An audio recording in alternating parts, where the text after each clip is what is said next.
सच्चा हीरा। सायकाल का समय था। सभी पक्षी अपने अपने घोंसलों में जा रहे थे।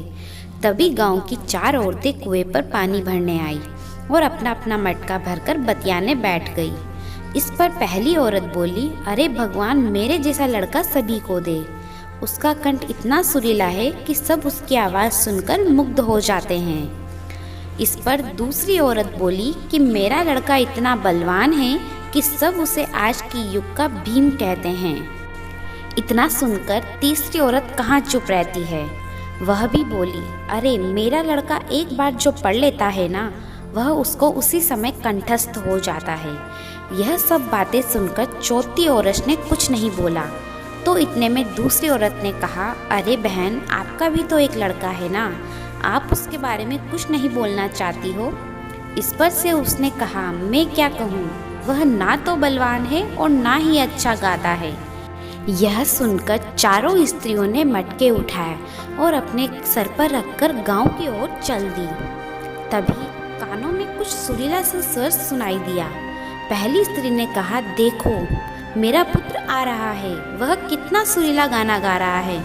पर उसने अपनी माँ को देखा तक नहीं और उनके सामने से ही निकल गया। अब दूर जाने पर एक बलवान लड़का वहाँ से गुजरा। उस पर दूसरी औरत ने कहा, देखो मेरा बलिष्ठ पुत्र आ रहा है। पर उसने भी अपनी माँ को नहीं देखा और सामने से निकल गया। तभी दूर जाकर मंत्रों की ध्वनि उनके कानों में पड़ी। तभी तीसरी औरत ने कहा, देखो मेरा बुद्धिमान पुत्र आ रहा है।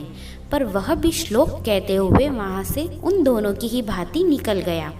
तभी वहाँ से एक और लड़का निकला। वह उस चौथी स्त्री का पुत्र था।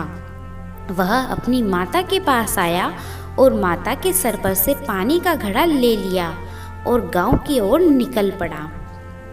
यह देखकर तीनों स्त्रियां चकित रह गई, मानो उनको सांप सूंघ गया हो। वे तीनों उसको आश्चर्य से देखने लगी। तभी वहाँ पर बैठी एक वृद्ध महिला ने कहा, देखो इसको कहते हैं सच्चा हीरा।